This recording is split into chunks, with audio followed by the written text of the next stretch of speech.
do we want real growth, or do we want someone to do what we want them to do? Like, do we want to be in charge? Do we want to know that our words are the things that got them up, or whatever, like our self-congratulations? And I was like, I want him to grow. Like, I want him to know that, because there'll be times that he's in this depression that I'm not around. So if he could do it in the house where I'm bringing him food, like, what a great way to find that compassion for yourself in this space. Welcome to Normalize the Conversation by Inspiring My Generation. I'm your host, Francesca Reicherter. Today, I'm joined by Dahn Ballard, actress, writer, and life coach, who brings a grounded, compassionate perspective on balance, identity, and living a joy-filled life. In this episode, we talk about family dynamics, letting go, and what it means to love people without trying to manage their lives. From motherhood to sibling relationships and grief to rest and trust and releasing control, this conversation explores how peace is created when we allow others and ourselves to grow in our own way. So take a deep breath and settle in. This conversation may just shift how you show up in the relationships that matter most. Dahn, thank you so much for joining me today. I am super excited for our conversation. Before we begin, I want to check in. How are you really? I have had a busy, my family is growing morning. So it's like I have a senior in high school and I have a 20-year-old that just got their first job. And so sending them both out this morning in this, okay, this is the energy we're going into our day with. The older one, it's like, you're not looking to necessarily be loved and liked. You're there to have your first job. So be in the mind frame of being peaceful, bringing your light, but not needing a lot, because then you're allowing other people to dictate how you're going to feel about your day based on, did I make a friend? Because of course it still is, from kindergarten all the way to retirement. Do people like me? Do people like me? Am I liked? Am I loved? And I'm like, he's been looking for a job for a minute. So I reminded him how thankful he is that this is your first job and that you're not going into it needing to draw from it, but needing to give to it, because you're creating an income for yourself. And that is the gift that you're being given. So you make your light. You make your space. And, and he was like, thank you, Mom. Like, because he was talking about like all the first day jitters and trying to please. And I'm like, and you're there to learn and make sure that the people who are your administrators, those are the people who you're making sure you're connecting with. And your colleagues, they're going to come around. You're going to have time, so do that. And then the senior with all of his like extracurriculars and things he needed to do. So it was a busy morning. How are you doing? How are you really doing? Wait, I love that. And you know what? I had quite a morning. I was woken up at 4 a.m. over a spreadsheet, which was very, very fun. Oh my, 4. No, I know. It was an emergency over the undo button, but it all worked out. And obviously somebody not in your time zone. No, my dad, love him so much, forgets that we are 3 hours apart. And oh, bless him. Yeah. And I made him a spreadsheet, being the nice daughter that I am. And he undid a formula and then panicked because he couldn't undo it, and the undo button we forgot existed. It's okay. It all worked out. Button right there. Just right there. That little button. We love our parents. Yeah. Go dad. It all worked out though. But one thing, I love what you've said about preparing your son for like the job, right? School, it made me think of right now with my brother, something that I really struggle with our relationship is he's getting ready to enter like these next phases of life all the time, right? He's a few years younger than me. I Okay. want to, I'm 27, he's 23. We're three Okay. and a half years apart, and I want to protect him from everything. I have like this intense need to like protect my little brother, and I love him so much. And all the time, I feel like it comes out as like, don't do this, instead of like the encouraging pep talk that I want it to be. I'm like, Right. instead, you try it my way. And I love the way you approach it as like, it's not about people liking you, but just the way you said it. Mm. Like, how did you learn to approach it in such an encouraging? Well, you know what? It's funny because I love, I think that it's needed, that nurture, that hovering, that protective energy. And then there's the flying into your real life, right? And so in my watching that, and it was, I forget who's, I don't know if it was Anne Lamott. It was an author who talked about from the moment they're born until they pass, it is a walking away from you. Like it's a walk that they have to have their autonomy, right?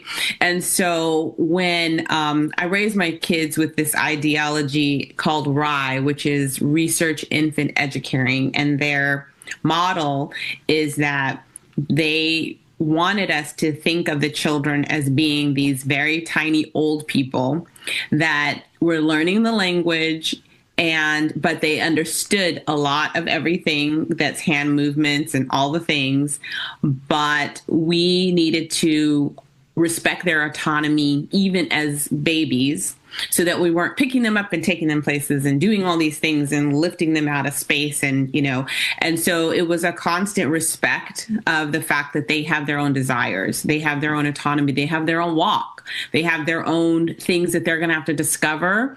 And it is not my job to dictate how their own inclinations internally happen. It is my job only to create a safe environment for them to be able to always come back to me, to always know that I did the best I could. Because they didn't even believe in like, baby proofing your house, like basically creating a, bubble wrap around them. So it was not, I was able to, because it's only, you do it only the first 3 years that you have these play dates that are about it, that you have these classes that are about this ideology. And it enabled me to kind of start to understand, even from the beginning, that I don't own my kid. Like, I don't own this kid, right? This is their own journey, and to allow them to have it. And so when we have our ideas of what is not safe, meaning that it's not a real thing, like, getting your hand burnt because you put an open fire on the ground, like that's just a real thing. But being hurt by feelings about being left out, about not being included, about not making friends, but these are all like things that we all are going to bump up against in our lives. The earlier we do it and give them the idea that they are strong enough, equipped enough, capable enough to handle whatever their lives, their internal yearnings are leading them towards, is like, that's the best we can do. Like, I can do is that you got this. Like, that is like, other than talking them out of all their things and trying to protect them against all these things, is that, in this house, and I told him, I said, you draw from the well. I told Zai this morning, I'm like, you draw from the well of the people who already love you. And then what you're doing out in the world is being a light and being stable enough to not need to pull from everybody, meaning they get to be themselves. They get to be, unstable or crazy today or weird or not talkative or whatever it is, because you already came already lit up. Like, so you can just be yourself. They can be themselves because they don't need to perform for you. You don't need to perform for them, and you draw from the people who are already pouring into you. So you got the love here, so you don't need to look for it all outside. Like, you're good. and you've been given this great job. So you're here to like replenish your bank account so that you can go do the things you want to do. So like don't let them steal that joy of that victory from you by being there in a space of like needing to pull. You're good. And so he was like, Mom, I needed to hear that because I couldn't tell who's going to be, because we always want to know who's going to be our friend. Are we going to be okay? You're going to be okay. So even with your brother, all of these are internal longings that he has to test out his life, figure out, and you don't want to take away that gem of life moment for him, you know? And I am like, yeah, so I'm sorry. I'm just talking on. No, I love it because I I guess with my own life, right? I don't want people to tell me what to do or how to do it. I want to discover it for myself. And yet I feel so much like desire to sit there and want to figure it out for not everybody else, but for certain other people, right? The people that I really care about. And for me, one of those people is my little brother. Yeah. And it definitely comes from a place of having divorced parents who went through a very, very rocky divorce and they didn't have the emotional capacity to really be there at that time where we needed them. So I stepped in a lot of ways and gave that support for me and him. So now as an adult, I'm still like trying to be unintentionally, right? I don't, Parenting him. yes. And it's not my job. And my parents love to tell me it all the time. And I'm like, but someone has to. I got to work on that. I know. So it's, but you're right. Like he has to figure it out for himself and get to experience life and explore what he wants and doesn't want. And the truth is, like, I don't really know what he wants. I'm not him. I have no idea what it's like to be him and to experience the world through his eyes. And for me to sit here and tell him what I think he should do and how he should do it, I really am doing a disservice to him. As like you're talking, I'm like, maybe I should just let him be him. Yeah, let him. And I was, it's kind of like we were uh thinking about Mel Robbins and how she has that book Let Them and you had you heard of it before? Yes, I love it. Yeah. And it's like, I love the idea that, like, I can have some say if I let them and know that I have given them their autonomy.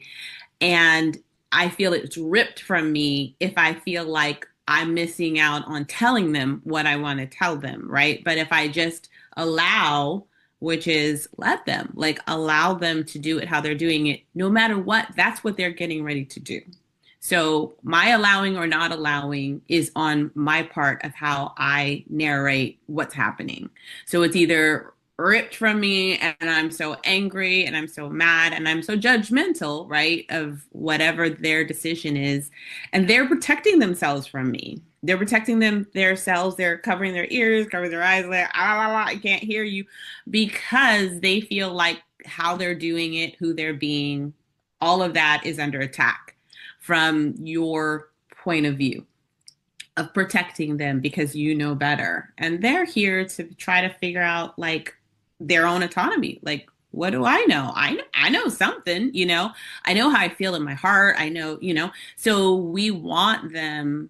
And that is when I say them, I mean people and people we love, especially to be able to have their own strength about them, have their own like intuition speak to them, have them find out that that wasn't the right way to go, but you only know it because you started on that journey and all of a sudden life's pulled up a whole bunch of barriers or problems or whatever, and you either tunneled through it and fought your way through it, or you're like, no, not the path for me.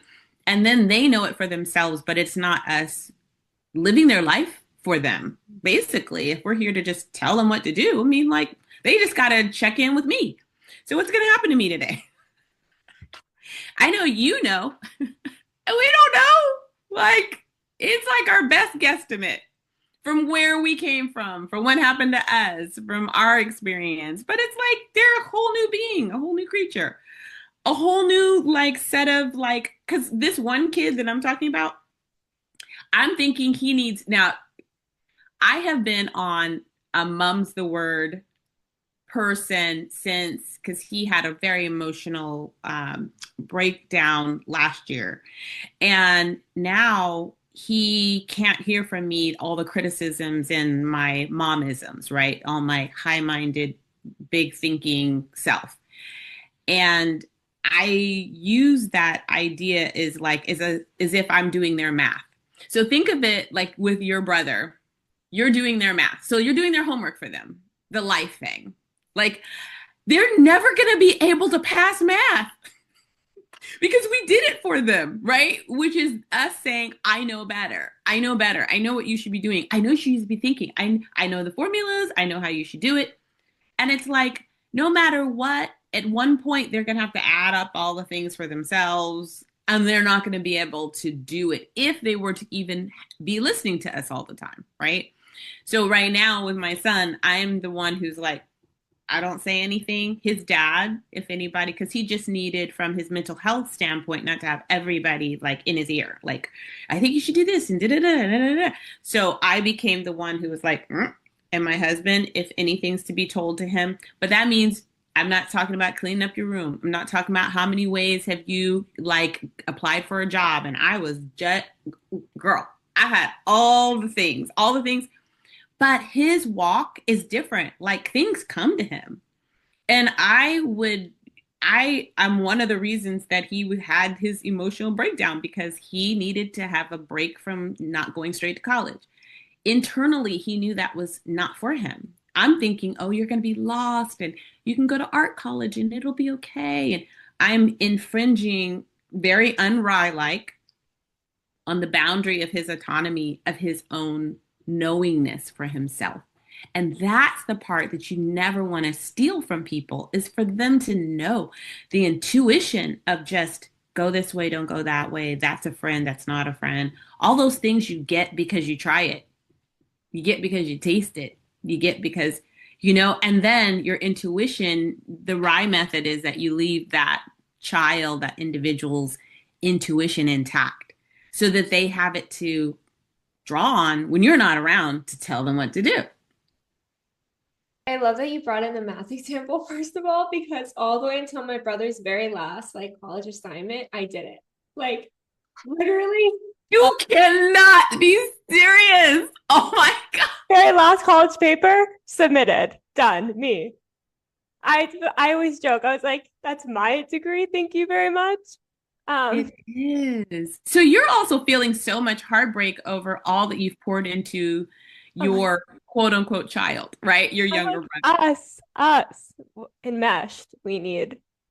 It's me. I need to separate.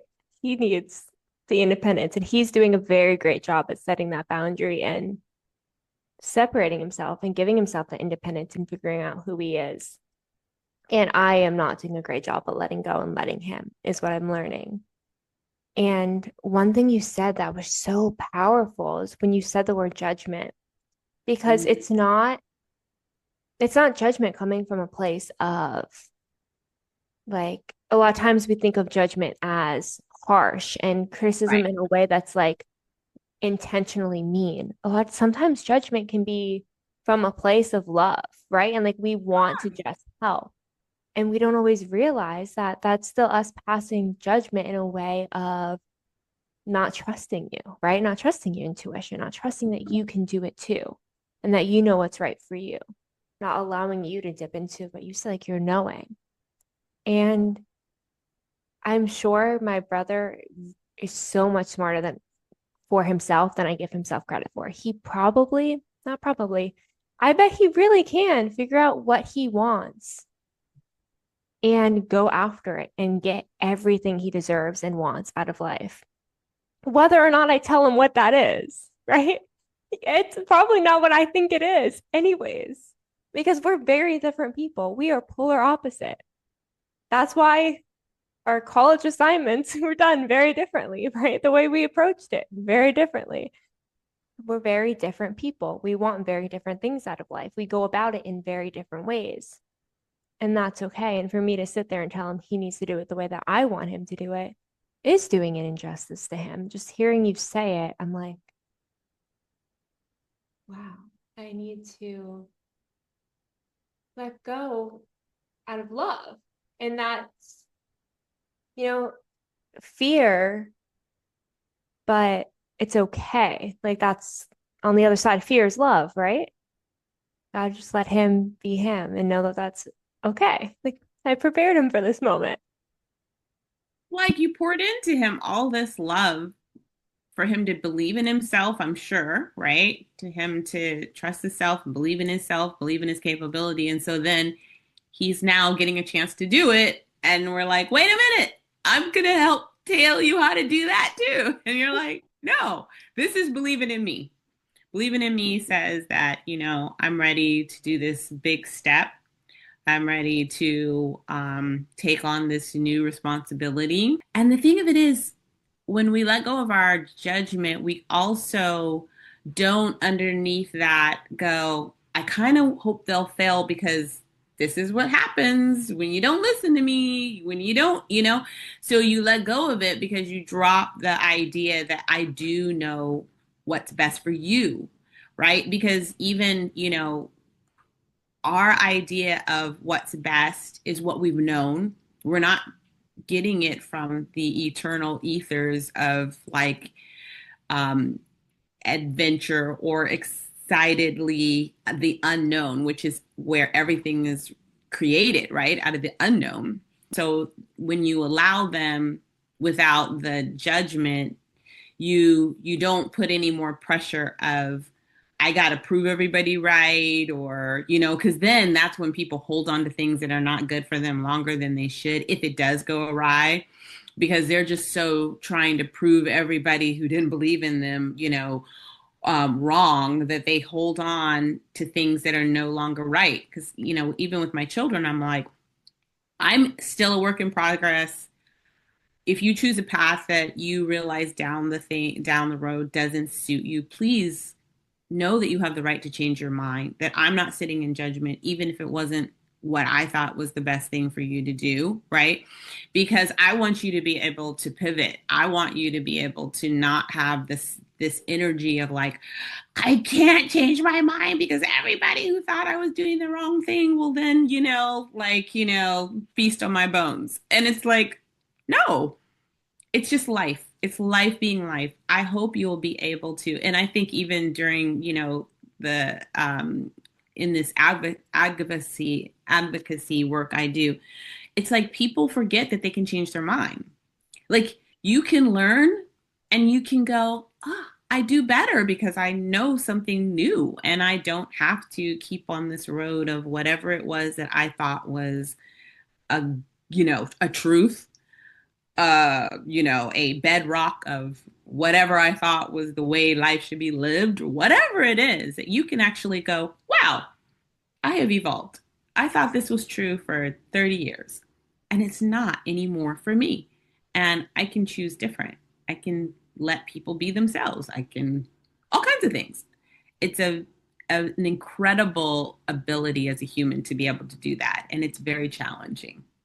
Yes, who you are and where you're going is not written in stone.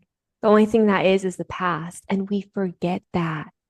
That is one of the most difficult lessons I think that I've learned, right? Or that I'm still trying to learn a lot of times. Me too. Yeah. It's- But when you learn that like things can change, that you have a choice, right? Like you can pivot. You have a lot more control than you realize.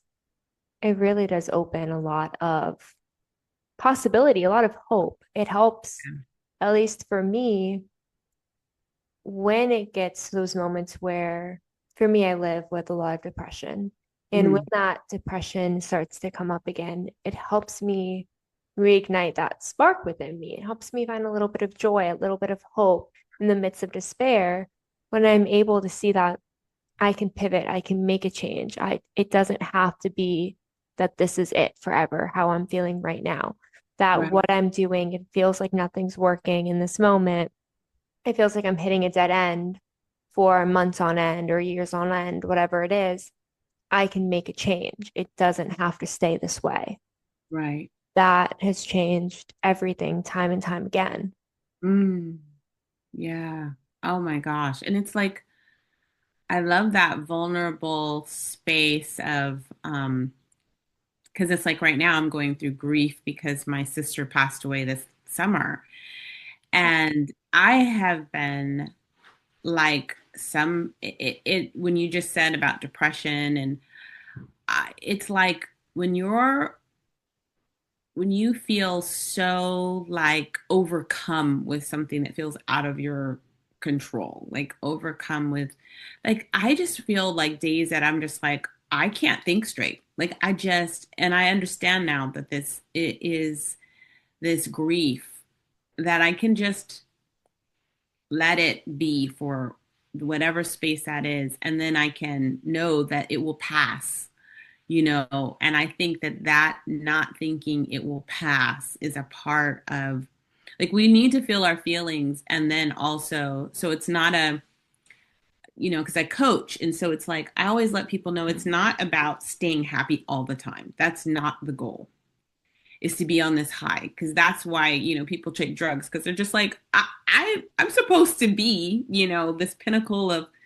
gaiety at all times. That is not to me the goal. The goal is to have your temperature, emotionally, mental temperature, to have a good baseline of hopefulness, of resiliency, of knowing that whatever I'm feeling right now will not always be this way, and be able to allow feelings to come and feelings to go. And so you can enjoy when things are really like gaiety, and understand that there will be a winter to that. And understand even in that winter that spring and summer is coming. It's like, it's just being able to ride the wave of it and having a good enough baseline of health mentally to know that I'm not going to always just want to lay in the bed and not want to do anything, or my brain is going to be a jumble. But while it's being a jumble, I just have compassion for myself. Like, it's a jumble right now. I can't think straight. I'm grieving my sister. Like, it's okay. And you're okay. And give yourself that. Because I think that our society is so like, get yourself back together and let's get out of there and let's go and da da da. Da. And even like, yeah, it's like my husband he's been so pivotal for our son's healing after this mental health crisis that he'd had. And one of the biggest things that he was saying is that for a period of time, he's like, what if we were to have had in our lives a period of time where nobody required anything of us, where we could really just like heal, like big T traumas or small T traumas happened, and we were able to just rest, like without all of this yang culture of, get your brain right and get out there and get your, like, what are your goals and what are your things and what are you doing? He's like, just like check out in a way that is just rest, where you could just go, I can hear myself breathe. I can like I can quietly close my eyes. I can just be. And he's like, that's what Zai needs. So, and it's not just going to be for a week, and it's not going to be for a month. Like, we don't know what that period is, but we're going to give him that. And that was so hard for me. And I work with people to create, because I call it like a flow of yin energy balance, right? Just because we're on this yang, we're on this like goals and do and make it happen and da da da da. And we're in this culture of like, adverse, make sure that we're ready for battle. And it's like, where is that? Slow down, breathe deep, remember who we are, check in, sleep, journal, peace out, reset. Where is that? And it's like, we call that spa days, like getting a facial, like it's going to give me all this peace I've been missing. Like, no, like you need extended periods of that. So even as I watched him just be in his bedroom, just under the covers, I was just like, he's doing big work. He's resting. And I mean it, I'm not saying it wasn't a battle, because depression has its, its voices, and it's, you know, and that's why not being an outside voice was very big. Like he's dealing with his inside voices. So all the best I can do is make hot meals and bring it to him and tell him he's doing a good job and that I see him and I'm sorry it's hard and I love you and you're loved and like here's your meal. And then his dad once a month would go in and be like, okay, let's clean your room. But he didn't have his mom going, all right, so you've been sleeping for a while. So why don't you, isn't it time to get up and let's get ourselves together? Because I can't deal with mess like that. So to me, in my mind, I'm going, dude, you're probably depressed because this room is a hot mess. Like you're probably depressed because you haven't made your goal list. You're probably, and it's like, you don't need none of that. You need just where nobody's judging you about how you're doing it. You need to sleep, sleep. You need to read, read. You need to scroll, scroll. Just nobody else adding their confusion, their mind clutter, their aspirational anxiety. Because there's so much of wanting to tell other people what they should do is your own anxiety about what you don't want to see happen because it happened to you or you felt it and you didn't like it. And so now you're trying to protect the world. You will never fear this. And you're like, we all get a chance. And I have to control my own anxiety. So I cleaned up everything around and did not cross the border of his room. And when I went in there, I was like, I do not see all this. And I brought more food and I took away all the old dishes and I did my part, which is, and my husband would tell me, he's like, you're doing such a good job. Because he knows I'm a talker. I will tell you, I'm here to help. Did you ask? No, I'm here to help you, whether you want that help or not. Wait, they will ask. And he has started to ask me, Mom, what do you think of this? Mom, da da da da. And that's after 6 months of quiet. So you and your brother, there's so much hope for that, right? It's like he will ask when he's been given enough room to be like, you got this. I believe in you. And you do that by not infringing on their boundaries. You just go, I'm here as a wonderful witness to this. Enjoy your day. I want all of this to go exactly the way you see it in your mind's eye. Yeah. That's our work. And it's scary and hard. The quiet piece so hard. Wait, but I love that approach because, oh, with depression, there's so. Wait, first I want to say I'm so sorry for your loss with your sister. Oh, thank you. I love the way you approach it with your son. Just the space, the world, like you said, is such an obsession with getting over it, being happy, and being productive. And for me, I know that my brain constantly, when I get into a depressive episode, is like, what's wrong with you? Get over this. Get up. Like, be happy. You should be so grateful. You have so many things. You have so many opportunities. Like, get up, do something about it. And there's so much pressure, like internally, and then everyone externally telling me to like be grateful, be happy, just think positive, like go for a run, just clean up, just do these things and you'll feel better. It does not help. I never have had someone just sit there and say like it's okay to rest and just give me space. And to see that your son has had that from you and your husband is incredible. And I just want to say like you both are amazing to have given him space because not a lot of people get that. And I can't imagine how much love and compassion he must have felt instead of judgment, right? That not having external judgment, teaching him not to have internal judgment, not have that internal shame for feeling the way he's feeling because you can't control it, right? I always say like, if I could make my brain not think this way and not feel this way, don't you think I would? Like if I could just not feel like I didn't want to be here, I would stop feeling that way. It's not fun to feel this way. I don't want to feel this way.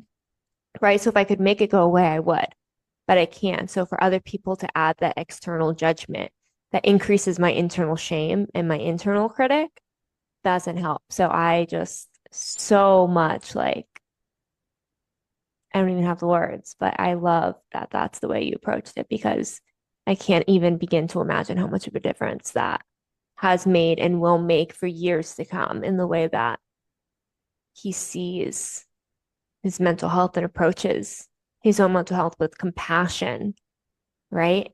And grace instead of judgment and self like hatred and deprecation, where so many people go down that route because that's what they're taught by everyone around them. Yeah. And it's like, I have to give so much credit to my husband because it's like we all have moments where, like, oh, you need to rest. And then we're like, 8 hours later, you rested? You good, right? Okay. And also, this idea that comparative, that whole idea of comparing your fate to someone else's will then booster your gratitude so that you can get out of this moment, because he was very much making sure we understood it's like you can do that for however long you can, and then it just doesn't math for you because I'm feeling like crap, and I do understand there's worse off. There's people who don't have this, that, and the other, and I am grateful and thankful that I have a roof over my head and have, but it's like I'm still going through this such a abysmal low that I just right now I just need to have compassion for myself where I am, what's happening to me. And that has to be some self-preservation in there. And it's like where we don't do what is it called? Like, the pain Olympics, where, you're not allowed to have bad days and have depression because of all the giftedness or creativity or whatever it is that people see is so valuable in you that you should, the opportunities, whatever it is, it's like he really, I mean, he has taught me so much. Like, I, I have learned so much from quietude. I've learned so much for how much thinking yourself through it can't make, can't get through to all the places. So even as you're thinking, even with your brother, if you would just have this hard conversation with me, if you would just, and it's like, it's not the end all be all of how it's going to create the alchemy of change, of growing, right? So we want, and I guess it's like, I kept telling myself, as I had to be quiet for more days, I was like, do we want real growth or do we want someone to do what we want them to do? Like, do we want to be in charge? Do we want to know that our words are the things that got them up or whatever, like our self congratulations? And I was like, I want him to grow. Like, I want him to know that because there'll be times that he's in this depression that I'm not around. So if he could do it in the house where I'm bringing him food, like, what a great way to find that compassion for yourself in this space, Yeah. where you have a mom and dad that are looking out for you, that are, doing their best. But, and it's also like I'm supposed to grow. Like, it's not just about him. Even in depression, I just feel like the compassion that we can have for each other, the understanding that we're all interconnected, and that a lot of times we're all having low grade fevers of the thing that the person who's afflicted with the the I can see you have this moment that's happening. A lot of us are having a low grade amount of that in our systems, like low grade depression, low grade meaning like, and I mean, of course, in alcohol, they're like functioning alcoholics, so functioning depressives, because they're not feeling good. They're not being able to have this inner light.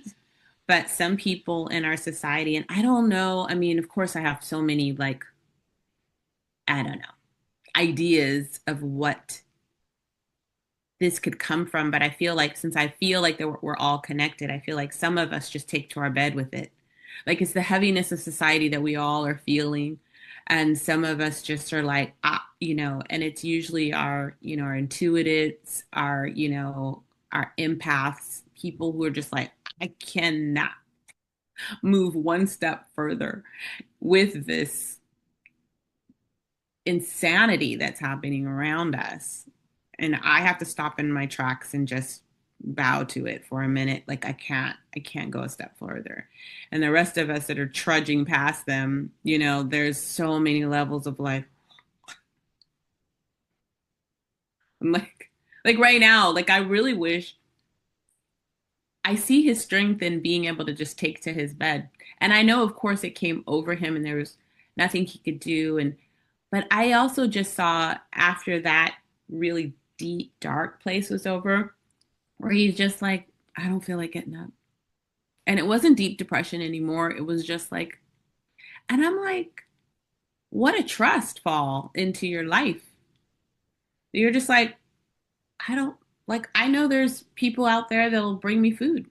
Like, what an awesome way to feel. Like, and right now, girl, if you try to get me to stay in bed for a whole day, the anxiety Yeah. of what's going to happen, who's going to, and what's going to happen, and it's like nothing, but you would actually not be exhausted. You could probably, and my husband will always say, he's like, you can rest, like, but the compassion that we have for ourselves until something fells us, like takes us down, like, Mhm. I because think, I'm sure, do you feel it coming on? And if you were to just do the things leading up to it, you might be able to, or what does it feel like to you? yeah, no, I know people always like just rest, just take some time to rest. And I can't. So much anxiety. There's so much pressure, I feel like, to keep going all the time. And what if I take this time to rest and then I miss out on something else that I should have been doing? Right? Or it's like, what if I take this time to rest and I missed this opportunity or someone needed me and I wasn't there and I didn't show up? Right? It's like all these what ifs in my head all the time. Or I haven't earned the right to rest yet. That's a big one for me.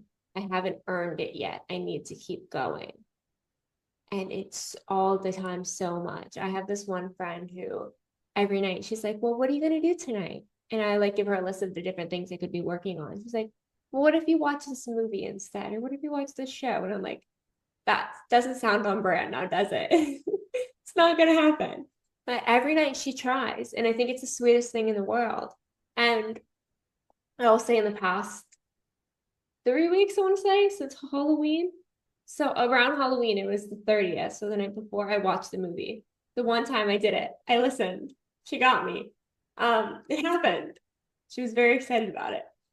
But so it happened because she kept going and kept trying. And maybe it'll happen again. Who knows? But it's so hard because in my brain, there's all these reasons why you shouldn't. And if I could only trust that, it would be okay. It would be okay to rest, that the world will still exist tomorrow, that all these things will still exist for me tomorrow. What a difference. I wouldn't burn out maybe and then crash and then feel guilty the next day. Who knows? Who knows? And it's like it's your right to have rest. You know what I mean? Like we think we have to earn rest. And it's like there's this woman, I need to make sure I remember her name for next time, but she has this program called the Nap Ministry. Um, and she's an amazing Black woman who I was like gonna try to look her up, but she has a Nap Ministry. And her whole thing is that we have capitalism is has created this system of self slavery. Like we work, and we need to be productive, and we need to take advantage of opportunities, and we need to be always doing something.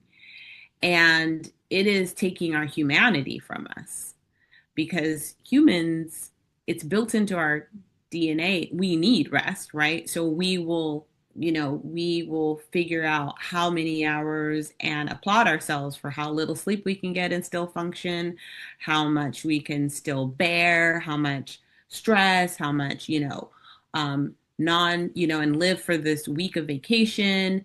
And she's like, all of this, is a form of a mental slavery. It's like a construct of because she's like, that's what they did during slave times. It's like they would make an understanding of how hard can we work them? How much can we get from you? Like, how much product of your life blood can create how much cotton until they fall. Okay. So it's on like I can work them 18 hours. I can't work them 18 and a half. Okay. But they will drive you till the end. So then now capitalism comes around and now we drive ourselves to the end for this dollar, this again, the product. And it's like, where's the humanity? Where's the humanity in both systems? Where's the humanity that you give yourself that you say, I deserve to rest because I'm human and humans are, the plants rest, there's winter.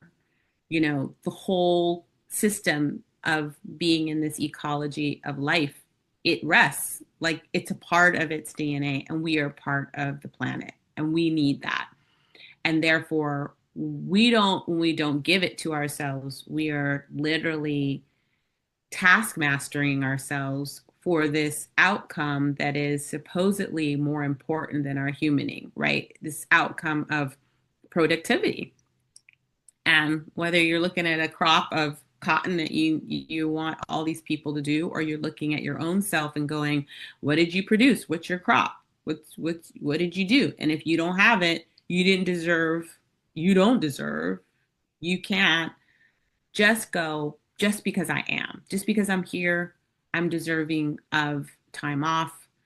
Just because I'm here, I'm deserving to just Walt Whitman my day and look at the trees. And that there's worthiness in it, like that there is actual, like a wealth of things that I can't even express how much goodness will be wrought by my laying in the bed, my watching the movie, which is somebody else's art, my going to the museum, my sitting down, I don't know. I feel like we need to do a challenge to each other. Like, can we do it for 48 hours? Do you think you can make it 48 hours? It would be very hard. Should we start with 24? You went so far with 48. I know, right? I just I, like Olympic style. You're like, I would have been like, for an hour after this, can we eat to rest? Was where I was going to go with that. really? Like 48 hours.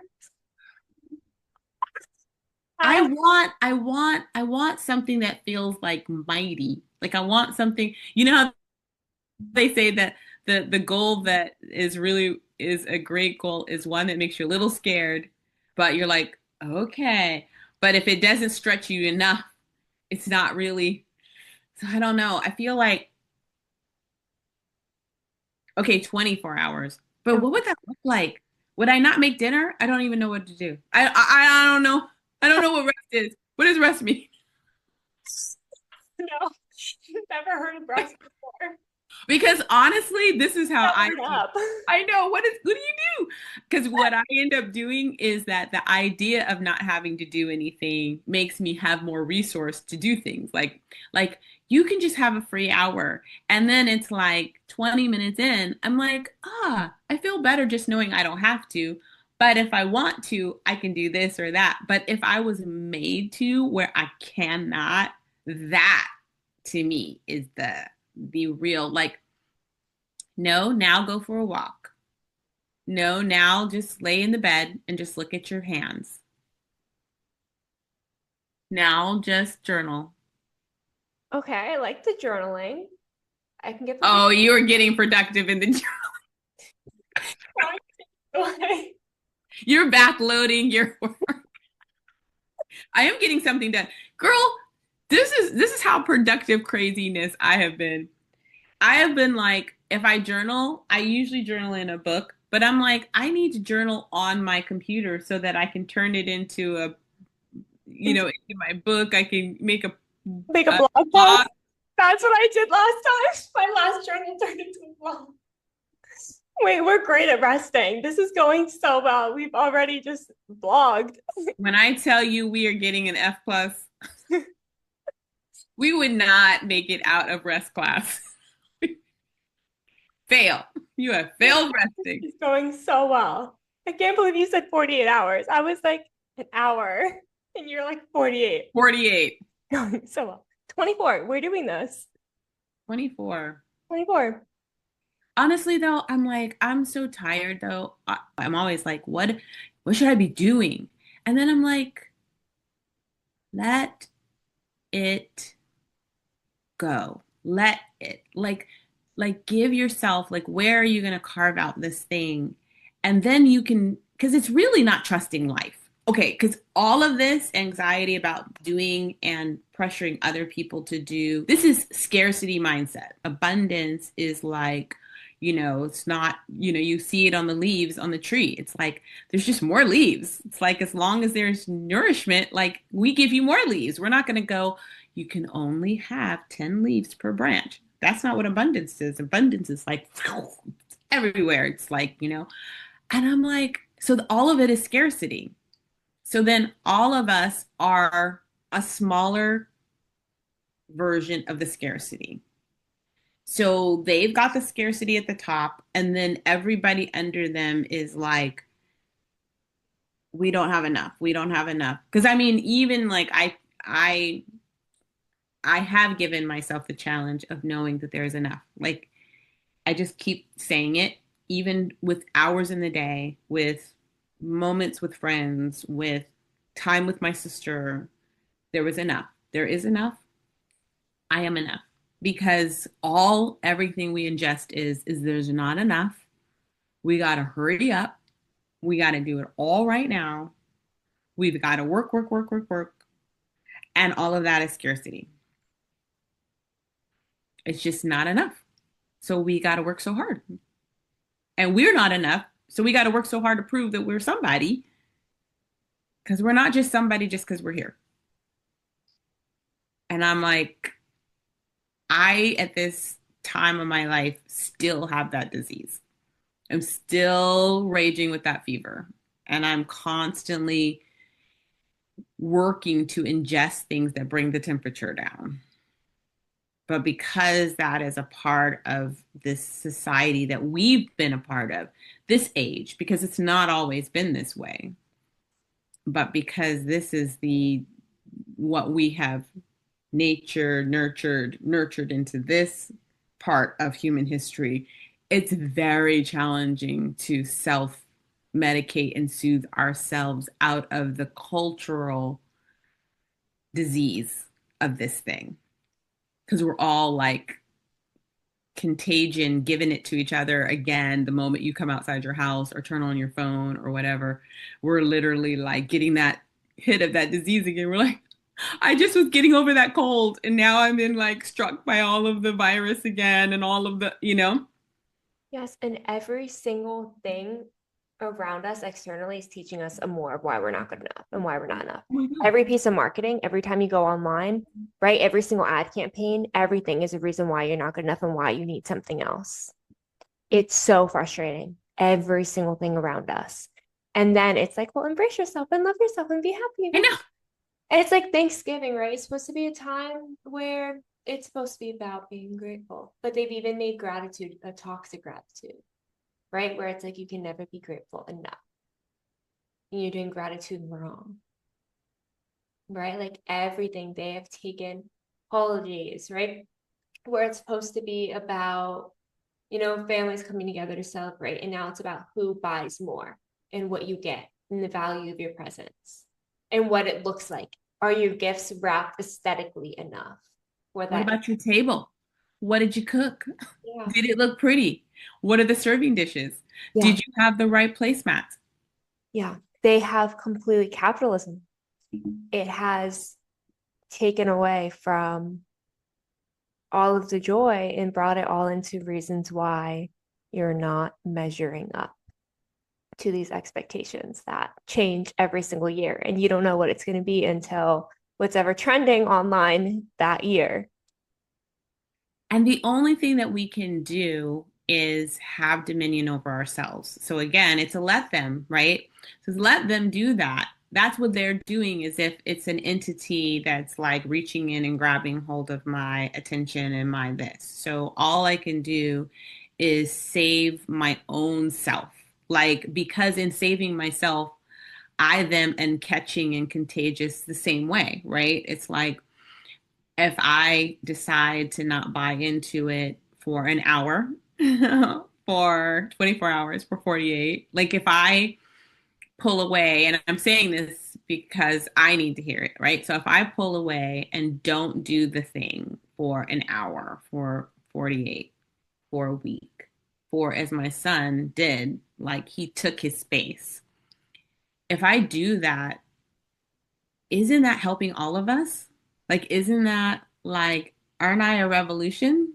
Like, if you don't buy into the thing that you need to be working at all times and you watch a movie and you sit down, you're like a revolution. You are a Francesca revolution. Like, I'm a Dawn revolution doing that. And it's adding more to the humanness of all of us humans than it is to the machine, to the capitalism, to the whatever it is. Because we all have to agree to that, just like we can not agree to that, right? We can opt out. It's opting out of the system, as if we are not all participating to make what is called the system up, right? So when we still participate in it, but we're mad about it, then we are just dog chasing tail. Yeah. We are not, we're not doing the thing, right? Well, if we're looking at the system like, yeah, nah, and then we're like not participating in it, then we're just one more person that pulls back from the fabric of how this thing is woven so tight. And then there's more people who can go, huh, if you can do it, and trust that life, the universe, whatever, will create the things that are for me to come to me no matter if I don't check my email for 24 hours. Trust fall into the universe. Maybe other people will be able to do that because we all kind of start opting out because we understand that we matter. Yeah. That starts with us. Yes, it does. Okay, I am doing 48 hours. Wait, we're back to 48? Okay, what should we do together? So Um, you can only do an hour together, or can you do 24? I'll do 24. I'll try to commit to 48. Are you gonna do 48? You No, I'll commit to 24 with you. And then my reach goal, you know how you always have the reach goal? Okay. 24 and I'll reach goal 48 with you. okay. Okay. Okay. So here's to the start of the Dawn and Francesca Revolution 24-hour rest challenge. Dawn, you've been amazing. How can people learn more about you and connect with you? Yes, so I am Dior Yummy Factor pretty much everywhere you look, but also just Dahn Ballard. You can just look up Dahn Ballard, but Dior Yummy Factor is me on IG. And I am also, yeah, like if you just look up that, you can email me there, you can DM me there. Instagram is where I kind of hub and live. Um, and I'm getting up my website right now because it'll just be Dahn Ballard because I've been rebranding. But if you find me just under Dahn Ballard, it'll direct you to any other places that you can see what's going on with me in my life. But yeah, this is a yin energy revolution. And it's an evolution because we're getting back to where we were before. So you were amazing. Oh my gosh. Thank you so much for inviting me on here. Your conversation is so beautiful and needed. And so I really appreciate this transference of ideas today. It was really awesome. Yay. 24 hours of rest. What does that mean? I know. Like we're gonna make a job out of I don't figuring figure out out how what to not have a job. we're gonna come out of this with a whole like to-do list of what rest is. What rest exactly? Handbook, We're a gonna have handbook of rest. okay, so then all right, so in between things that we've already committed to, we will just lay down and before we do anything, we'll just take a beat to just be like 5 minutes of just, do I even want to do that? You know what I mean? Because to me, if we put a stopgap, I think that will help us. So it's like before, because I think there's this inertia to keep doing things, but we just 5 minutes. Like I have coaching clients today, so I'll do work that's already laid out for me. But in between that, I'm not going to be trying to scrunch in all the other things. I'll just take 5 minutes, and Yeah, I'll be like, "What would you feel like doing next?" I like that. I would feel like sitting down and watching a movie in the middle of the day. Horror of horrors. And like binge watch a TV show. Goodness. I want to hear from you. Like, what happened? What did you do? What in your non-doingness did you do? 24 hours. Let's pinky. I love it. I'm excited. Thank you so much for joining me today. I really enjoyed this. Same here. I can't wait to like watch it. What in the world, the zaniness were we? And also all the learning. So here's to 24 hours. Here's to thankfulness. Here's to beingness. Mwah. Thank you so much for listening to Normalize the Conversation. Don't forget to subscribe, rate, and review.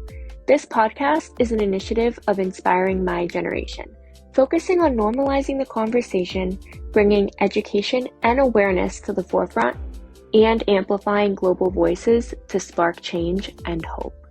Inspiring My Generation is a 501c3 nonprofit organization on a mission towards suicide prevention through awareness, conversation, education, and support.